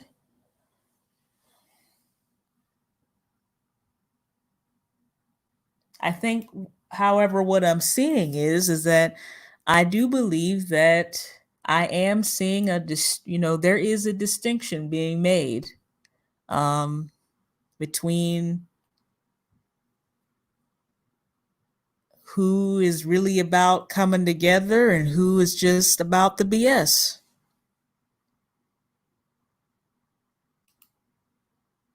I'm okay for now. Yesterday, let me tell you, that live.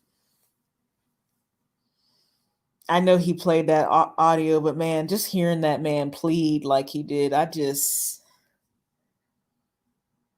I had to step away. That really was it was starting to get to me.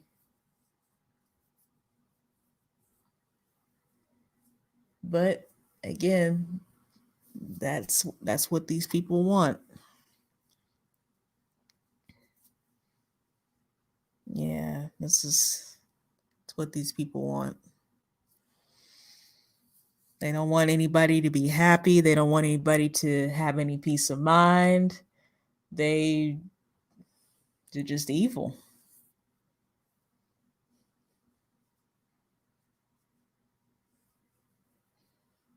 Um,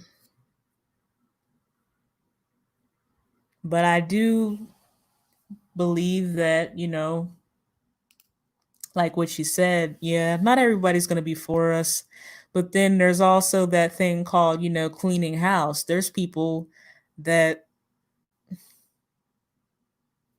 will do more for other groups than they would for their own group. And I just don't understand that. How can a person go to bat so hard for somebody else and then just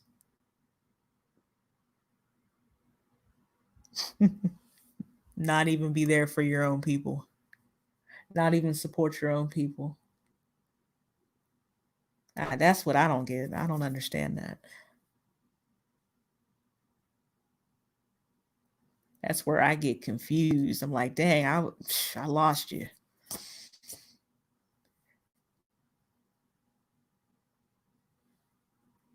And some of these women out here with this ratchet behavior, I mean, just will drag, excuse me, just will drag the black man. And it's just like, look,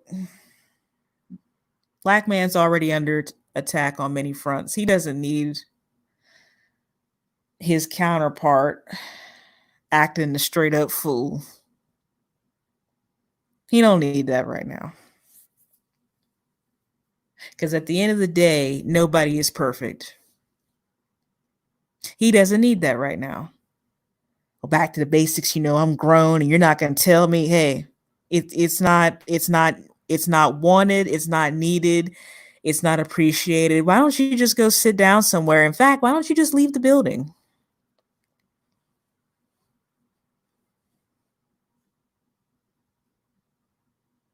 Yeah, it's enough. Enough is enough.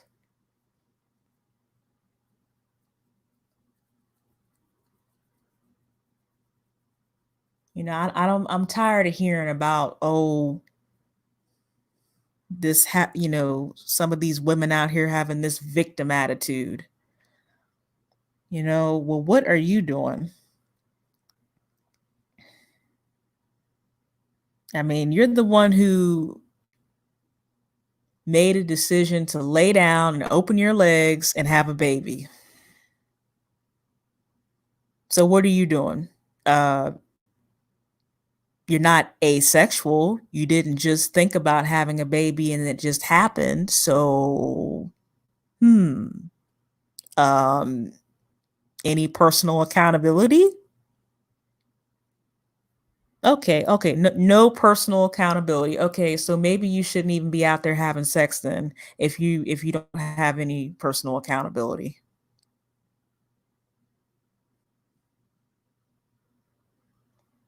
Because to sit there and just blame somebody or play the victim, I mean, come on. Black women aren't perfect. We're not perfect either. And like I said, nobody's perfect. I mean, we can go back and forth all day about who did this, who did that, so on and so forth. That's not helping our people. That's not helping that we have people literally losing their lives out here. Who cares about all that garbage? It's not benefiting our people. It's really not. And that is what hurts me whenever I see it, particularly with black men. Listen, I just lost my dad. That hurt. It still hurts. I'm never going to quit talking about him. That's not something that you just get over. I can't get over it. You know why I can't get over it? Because I resemble him. I resemble him and I sound like my mom. So every time I look in the mirror, and then to hear some of you Black women just tear down Black men, it's just, oh, you're just wicked. How can you tear down your counterpart like that? How? And then not feel bad about it, not care, because some of you are so narcissistic out there till it's a shame. Everything isn't about you. It's really not. And another thing, you never know when,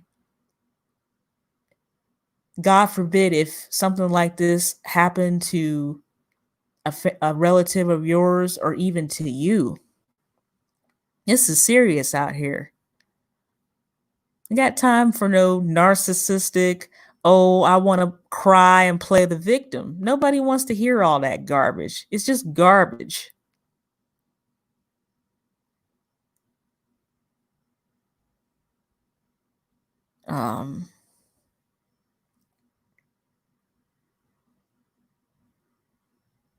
It really is. I'll never quit talking about my dad. Shoot, and here's some of you women just tear down Black men. It just hurt.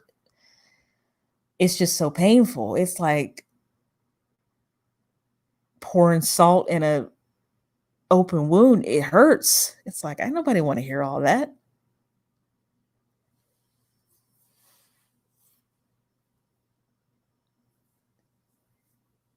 Nobody wants to hear that.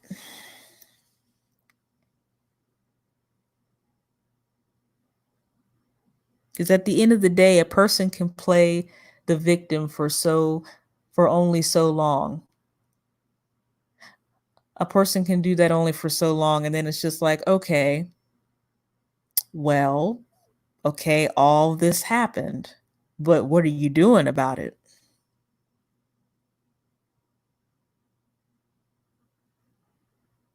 A person needs to be their own advocate. Sometimes you do have to be your own best friend. And that's why I'm like, okay, if there are some Black men out there who go their own way, okay, like,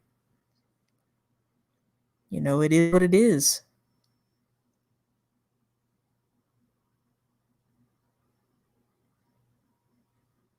It's a shame, but who am I to tell somebody who or what they should do, or or with whom they should date, or whatever, or whatever have them, that was a grown man.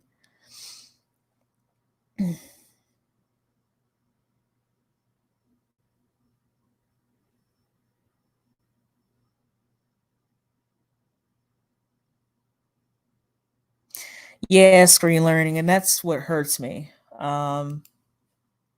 I didn't know I was gonna go on a long rant, but it just hurts. But I do see a distinction between who is gonna keep complaining about it, and then who is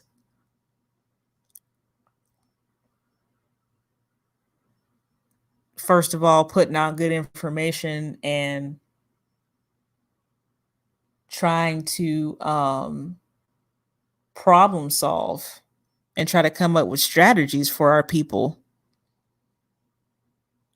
for us to get better. Yeah, there's definitely, I see the distinction. Oh, I see. That's why, I like to support, I would like to support all of Black YouTubers, but I'm not going to be supporting somebody who just continuously drags Black men. It's like, wow, are you serious?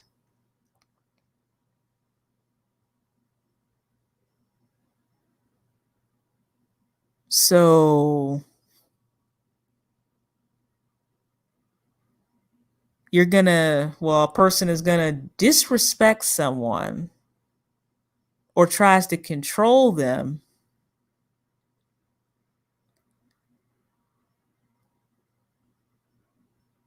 and then you expect that same person to just, I don't know, turn on sexually and just do what you say after you have disrespected them and you tried to control them. It just doesn't work like that.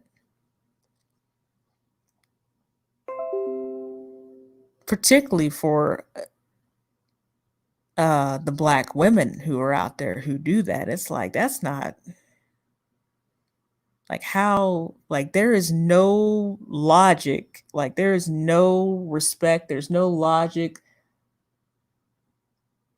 You're going to disrespect someone, try to control them, and expect that person to just fall over for you and just do whatever you say. I said, wow.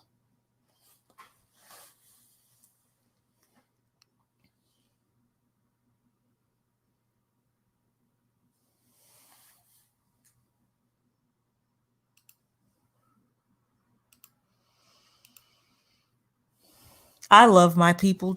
Well, should I say our people? Yeah, I love our people too, but man, whew, Lord help us, the Most High.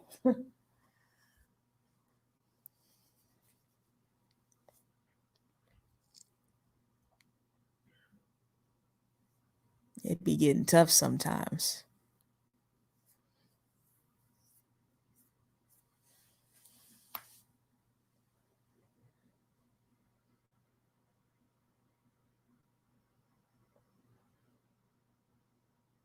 But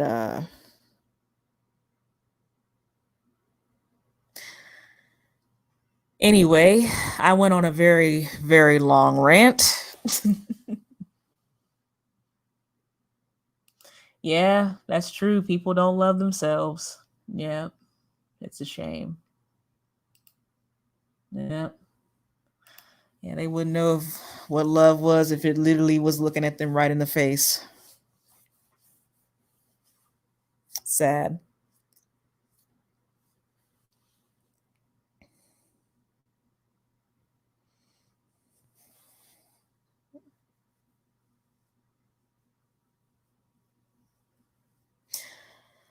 But anyway, good Lord, I went on like an hour rant. God. Thank you for listening. Like I said, I try to keep it positive over here. I'm really having trouble keeping balance right now. But that's what season 2, what you're seeing with season 2. You're seeing me struggling with balance, but there's also the theme of self-care. Um, like I said, I advocate for black men and black women all day. It's just that what I'm not going to co-sign on is this ratchetness, this tearing down of black men. Um, all this other stuff is just disgusting. It's just disgusts me. It's like, well, God. Al Sharpton, I knew one of those freaking coons were gonna come out. I hate to have to say it, but heck, it is what it is. I knew somebody was gonna come out there. This was about this, justice. But listen, brother, your time. In fact, you're not even a brother. You're just a coon. No, let me keep it 100. No, you're just a coon. You're not. Should have been excommunicated a long time ago.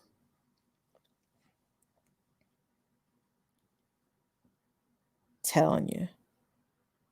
Anytime it's a high profile case, here they come. I mean, just disgusting. Just disgusting. Like, what have you done in the past 5 or 10 years? for our people.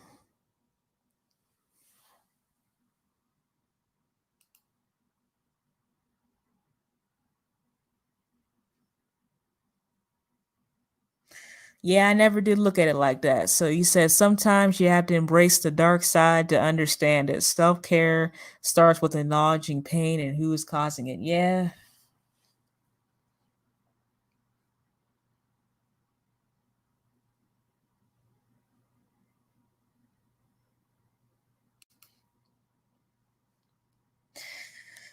Listen, I'm not even surprised by the FBI. I mean, J. Edgar Hoover had that for years, and he was a racist. Um, yeah,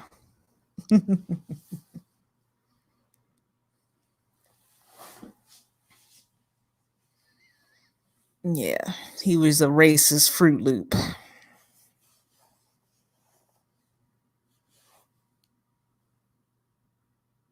Yeah, we know. Yeah, Al Sharpton and Jesse Jackson. I mean, that's just disgusting.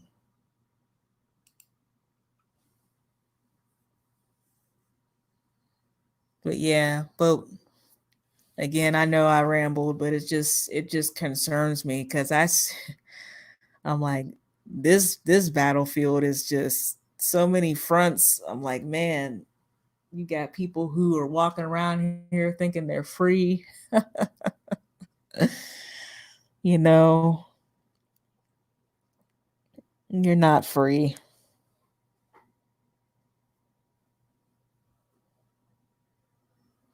No.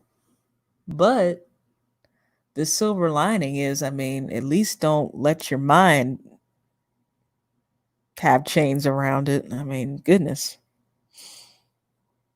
you know, for the sake of the most high, man, don't let your mind get like that.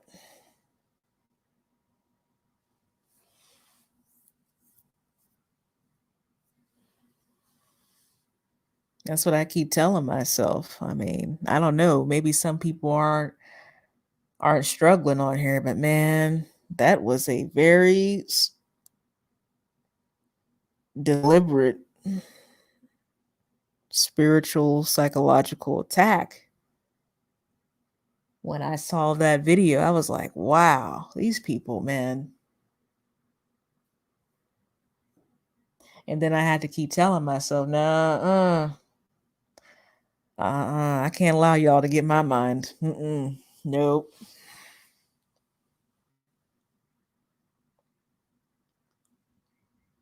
Nah, I can't allow that to, can't allow y'all to mess up my mind like that.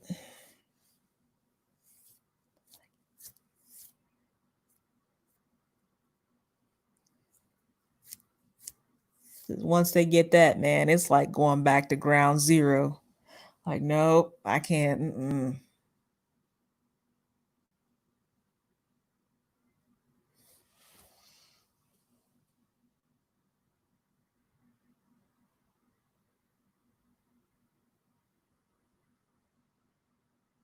Yeah,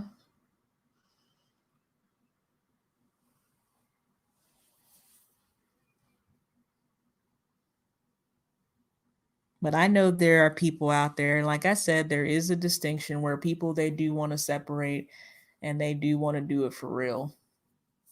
But of course, you got to have land, you got to have resources. Like I said,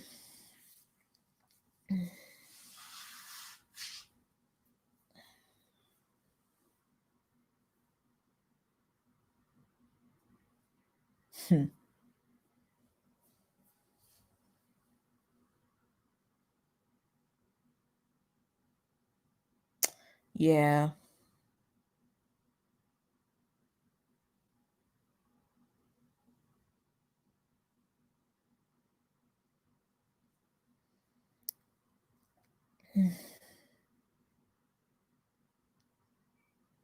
yeah, I just,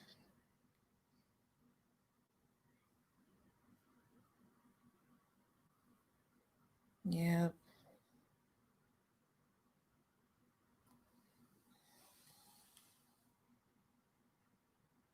I was thinking about,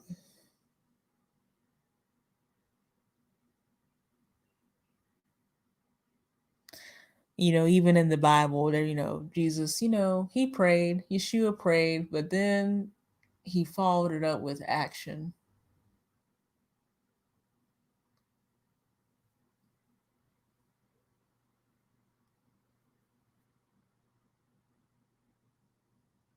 I know during this time period with all this stuff, man, I'm like, I don't know about some people, but I'm going through some changes right now. I'm just trying to, at least I know who I am right now.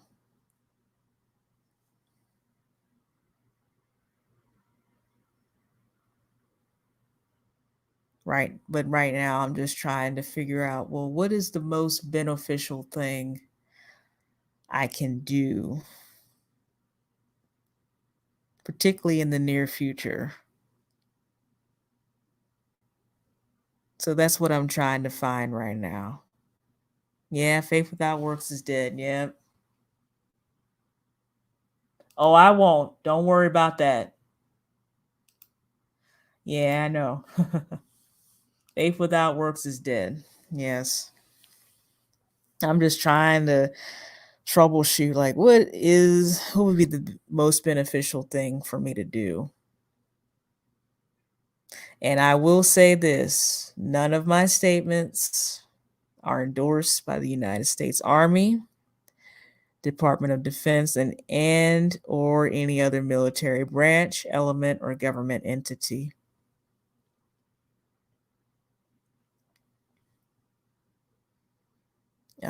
Season 3 is going to be tough because it's serious. I'm still going to continue going through Field Manual 3-05.70 because it's important to me.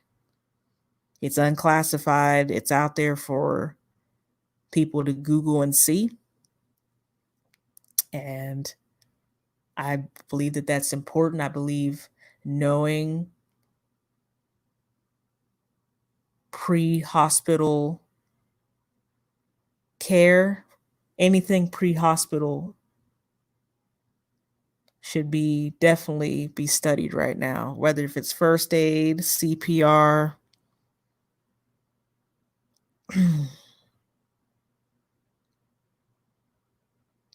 knowing how to apply a tourniquet, knowing how to open the airway, secure the airway, all that's important. Assisting with someone breathing, like this is serious.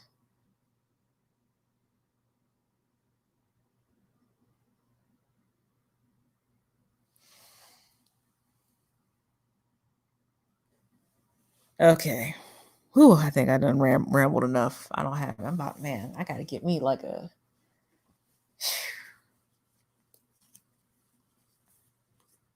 like a towel or something. But thank you for listening. None of my statements, again, are endorsed by the United States Army, Department of Defense, and or any other military branch, element, or government entity.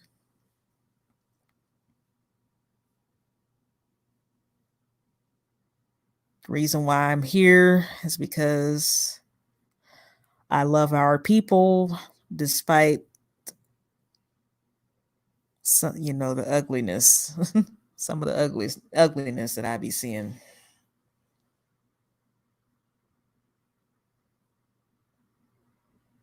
And I still want to see us succeed.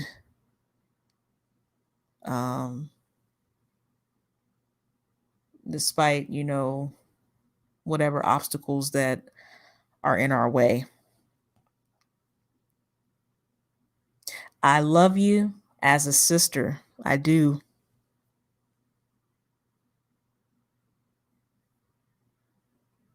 The Most High protect you, lead and guide your footsteps. Be safe out there. Take all the necessary precautions that you need to take. And I mean all the necessary precautions that you need to take. If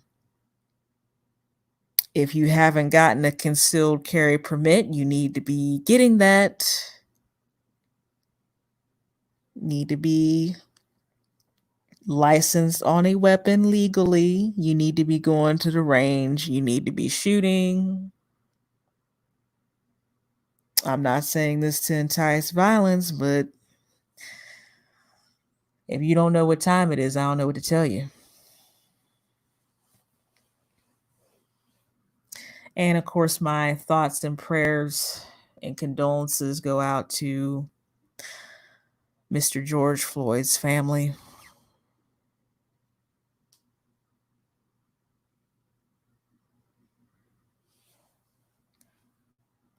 And with that being said, I love you too.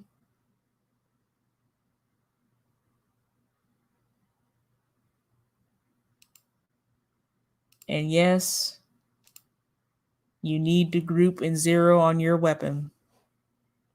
You need to know that weapon like you know the back of your hand. And I mean it. You need to know how to do a functions check.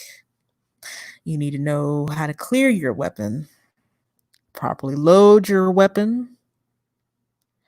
And if the weapon jams, you need to know how to unjam your weapon. You know how to troubleshoot.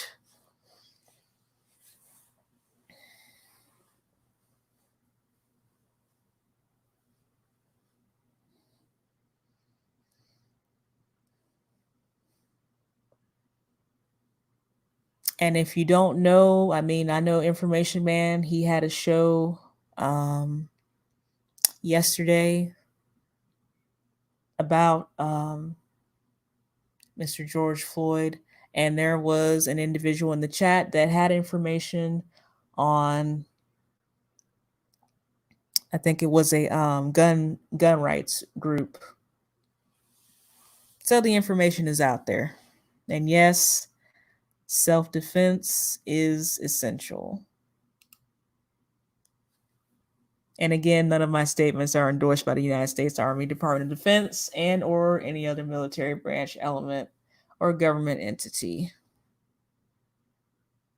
Peace and blessings, beautiful people. I'm gone.